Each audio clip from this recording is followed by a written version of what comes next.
और मैं पूरे विश्वास के साथ कहता हूं कि आप कितनी भी लड़ाई लड़ लेना, जिसमें जितना दम हो, कोई कुछ भी कर लेना, अगर इस देश में बैलेट पेपर से चुनाव नहीं होगा, केवल ईवीएम मशीन से ही चुनाव होगा, तो तुम्हारी सारी मेहनत मिट्टी करने के लिए एक मोदी, दूसरा उसके साथ में तड़ीपार और तीसरा उनका सबसे बड़ा गुलाम चुनाव आयोग, यही काफी है तुम्हारी सारी मेहनत को खत्म करने के लिए।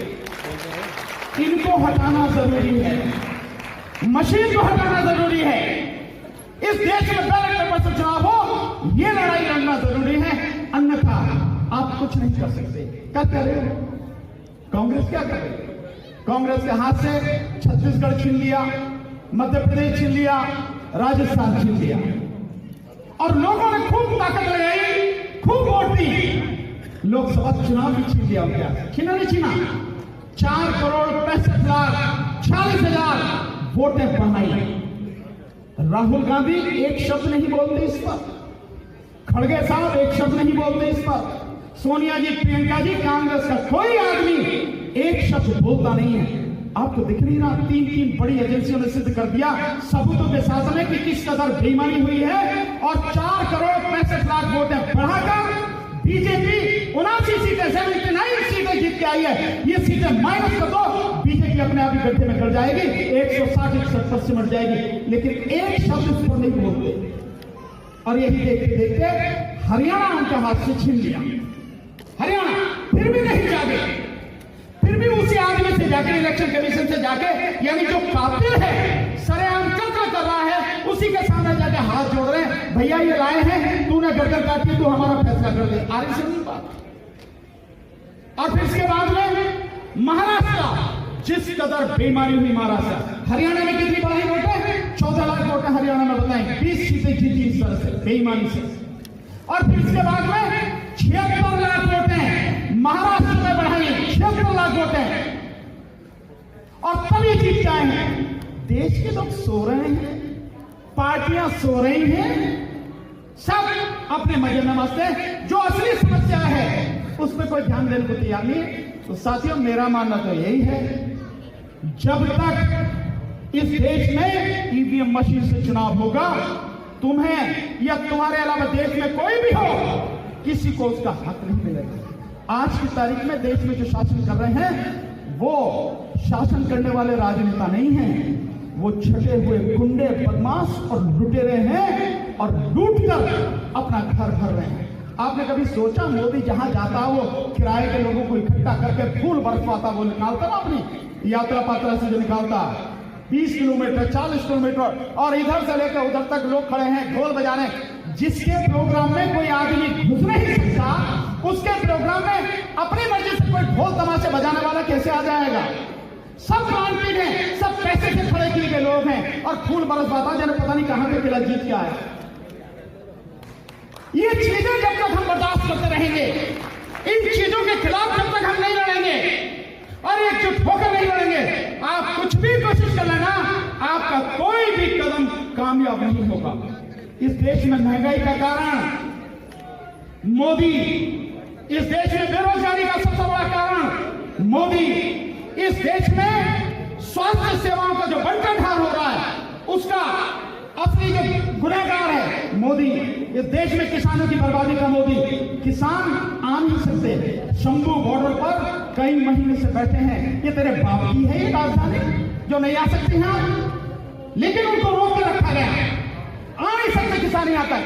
इससे बड़ा अन्याय क्या होगा? मणिपुर के लोग यहां आकर आंदोलन नहीं कर सकते।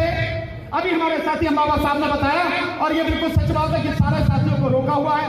सुबह ही सुबह पुलिस भेज दी गई, जितने भी जिला देखते हैं सबको निकलने नहीं दिया जा रहा। ये बेचारे सब सारे जो साथी आए हैं, ये तो बड़े डेडिकेटेड साथी हैं कि अपना गमछा हैं। इस देश में हर तबाही, हर तरफ जो चल रही है, उसका एक ही शख्स गुनहगार है मेरी नजर में, ये तो कीड़े मोदी। और मोदी जब तक है, जब तक ईवीएम है, जिस दिन ईवीएम हट गई, मोदी का पता नहीं लगेगा। और दावे के साथ कह रहा हूं, जिस दिन ईवीएम हटी, बैलेट पेपर से चुनाव हुआ, चुनाव का रिजल्ट आने से पहले मोदी और अडानी और अंबानी और इसके जितने भी चेले चलते हैं, सबसे पहले जहाज करके यहां से भागेंगे देश छोड़ के, कि न मालूम तुम्हारा क्या होने वाला है। यह है इस देश की सच्चाई। इसलिए साथियों, लड़ना होगा हमें, और लड़ाई क्या है हमारी इसे पहचानना होगा।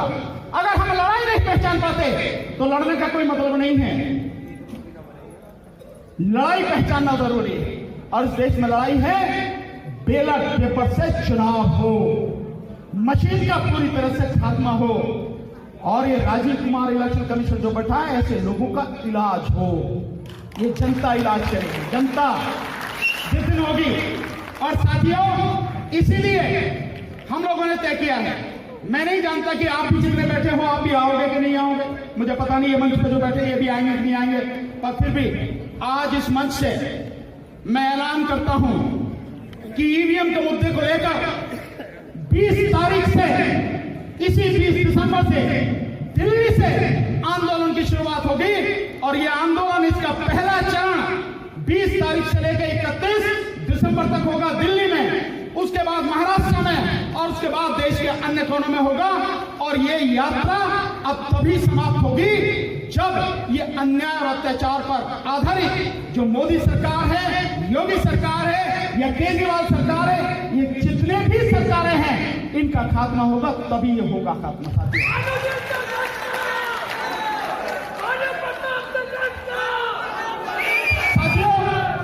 साथियों, हमें लड़ना होगा ईमानदारी से। अगर हम ईमानदारी से नहीं लड़ते हैं, हमें कुछ भी कहने का हक नहीं। हम दोनों से कुछ हो सकते हैं, या तो ईमानदार और या बेईमान। अगर बेईमान हैं तो कोई लड़ाई सफल नहीं होगी, और अगर ईमानदार हैं तो निश्चित रूप से हमारी लड़ाई सफल होगी। और इस देश के संविधान और लोकतंत्र को तबाह करने वाली जो पार्टी है, जो व्यक्ति हैं, उनको उखाड़ के फेंकेंगे। इतना ही मेरा आप सबसे कहना है साथियों। तो कमर कस लीजिए। मुझे नहीं जानता कौन कौन आएंगे, बड़े फोन पर तो बड़े बड़े मैसेज आ रहे हैं लोगों के, हम भी आपकी यात्रा में शामिल होंगे, हम भी आएंगे साहब, आएंगे। मैं देखूंगा कौन कौन आएंगे, सबके मैसेज आ रहे हैं, नाम पते आ रहे हैं, सबको फोन करके पूछूंगा भैया आओगे, क्योंकि व्यवस्था भी। कोई आए ना आए, जो आएगा उसका धन्यवाद, जो आएगा उसे गले से लगाएंगे, और उसकी समस्या हमारी समस्या, उसका सुख दुख हमारा।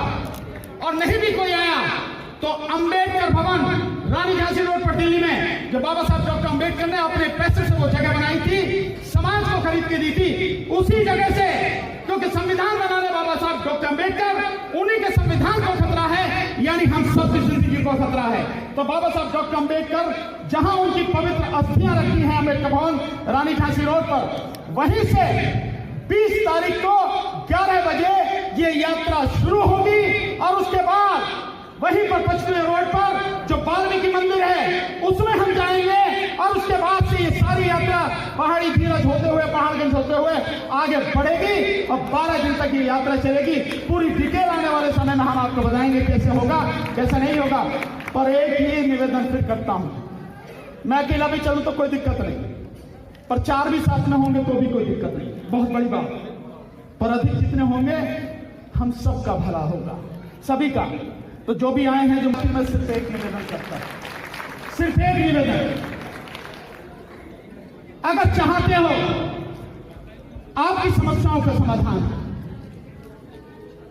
अगर आप चाहते हो सफाई कर्मचारी कच्चे जो हैं वो पक्के हों, आईटी असिस्टेंट उनको 6 महीने से जो तनख्वाह रुपए है वो तत्काल मिले, और इसके साथ में वो नियमित हों, पक्के हों, और इसके साथ साथ बाकी और भी जिनकी समस्या है, जो मार्शल वाले साथी हैं लगभग 12,000, इनको भी वापस नौकरी मिले और पक्की नौकरी मिले।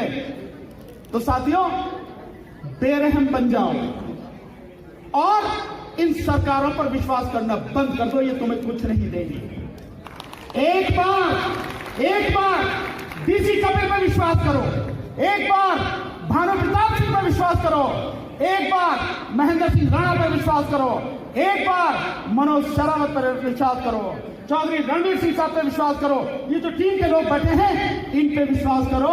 आओ हमारे साथ मिलकर लड़ते हैं और अपना हक मांगते नहीं, गर्दन पकड़ के छीन के ले लेते हैं। ये पंजा शेर की तरह बनाओ, छीन के ले लो, कोई भी आपको नहीं रोक पाएगा साथियों। यही करना पड़ेगा, रोने धोने से अब कुछ होने वाला नहीं है साथियों।